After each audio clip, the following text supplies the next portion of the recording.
How's it going, everyone? Welcome to another video. Today I finally get to do something that I've been trying to do for a few years now, and yes, it's on the 300.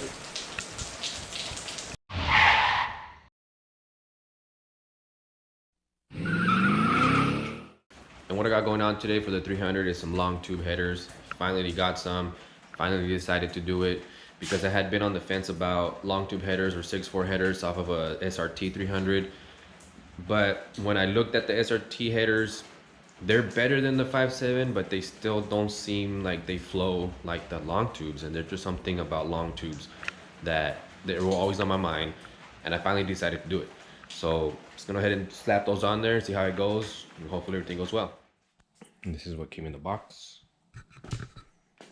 long tubes, mid pipe fittings, and the high flow cats, and the clamps. Car's up on jack stands now. I'm gonna start by removing stuff that I have to remove from up here first. I'm gonna take off the air intake. Probably gonna drain the fluids and move this out of the way. And then those AC lines, probably have to move out of the way a little bit.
Okay, the driver's side, I have this heat shield off enough to where I can get to all the header bolts.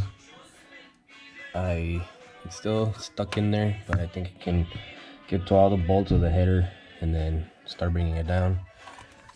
Now the passenger side, I gotta start removing the heat shield, and then there's more bolts up in there. So now that I have that, I'm gonna get to the exhaust over there. So I'm gonna start right there, and then we'll see how much I have to move to get these things out.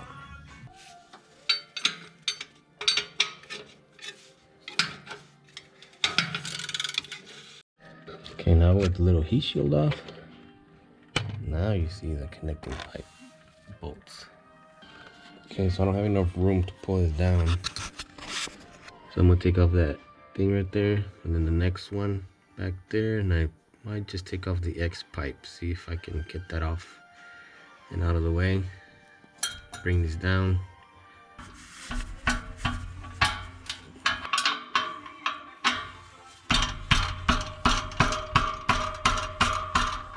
Okay, so I got these two off right there and right here. Now they're sagging pretty good, but now I'm gonna take off this oxygen sensor from over here with like on top of the transmission, and this other one is just right there, so I can drop them without messing those up.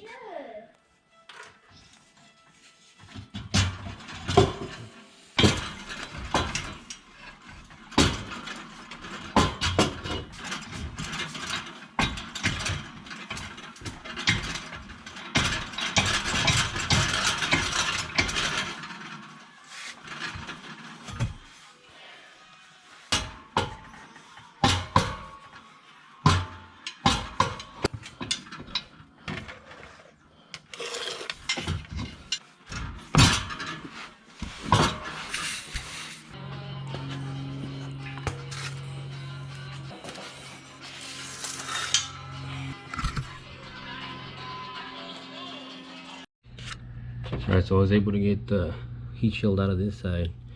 I just bent it a little bit and it went out that way towards the back. So I have all these 4 fasteners on top off. Now I just need to get the ones in the bottom and unplug that O2 sensor from back here somewhere, and this header will be up. This is how it looks from the bottom without the heat shield. All the bolts are pretty much right there. The O2 sensor connected right there. I got that off. So that's 13 to 10. The 10 right there, that one's probably gonna be the hardest one. That one. And then the 13 on the other side of the motor mount.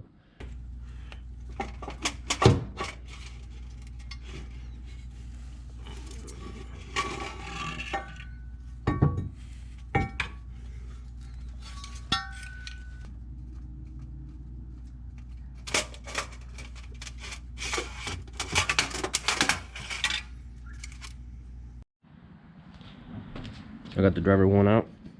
It's a big difference. Old, new. Huge difference. Alright, so on the passenger side, got the heat shield off. I got everything, all the bolts from the bottom, all of them, except for the 2 top ones in the middle, this one and that one that go on the top. Those 2 have to be through the top.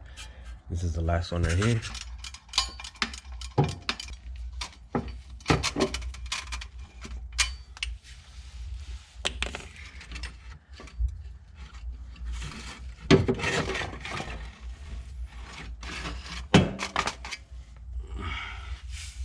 Many hours later.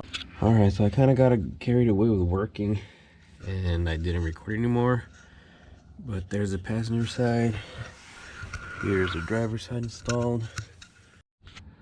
Not sure why my camera keeps dying or freezing, but I'm gonna get this tightened up. Put that last part that I'm lacking right there. Okay, my camera keeps stopping, so I'll come back when it's all wrapped up. Alright, so I finished up the bottom, put this back, and there's not much that I can do about how low this is right here because that's the angle of the header coming down and I can't mess with that much. So that's just gonna have to be like that, but it doesn't look too bad from the side. I think it'll be alright. I'm all wrapped up now, so I'm gonna lower it, push it out of the garage. I don't want to start it in here, and then get a cold start. See how it sounds.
Alright, so that's gonna be it for this video. The headers have been on the car now for about a month and I haven't had many issues with them. My car's lowered and I haven't scraped anywhere besides one speed bump. And that's good because I had heard some people say that they're scraping everywhere even though their car wasn't lowered, but mine is, and I haven't had any issues. I haven't gotten the car tuned yet, and I do have a check engine light. It turns on and off by itself. Right now it happens to be on, and when I check the codes, it gives me something about the oxygen sensors and a leak or something like that. I do have a custom tune from Jay Green that he sent, an updated one for the headers, but I'm having issues with the drivers on my computer and I can't get it written onto the Diablo to get it onto the car. The sound, it didn't change much at the beginning, but now it seems to be getting like more louder, and I don't know, it's changing, which is good. The performance improved a lot. I've been able to break the tires loose at 60. I've just jammed the gas pedal and it breaks them loose at 60. I hadn't done that before. I plan to take it to the track when the track opens. Hopefully these tires are good enough to get some good numbers. If not, I'll have to upgrade my tires. But right now I can't really think of anything else to say. If you guys have any questions or comments, let me know and I'll try to answer those as best as I can. But for now, thank you guys for watching. Like, subscribe if you want, and we'll see you guys next time. Bye.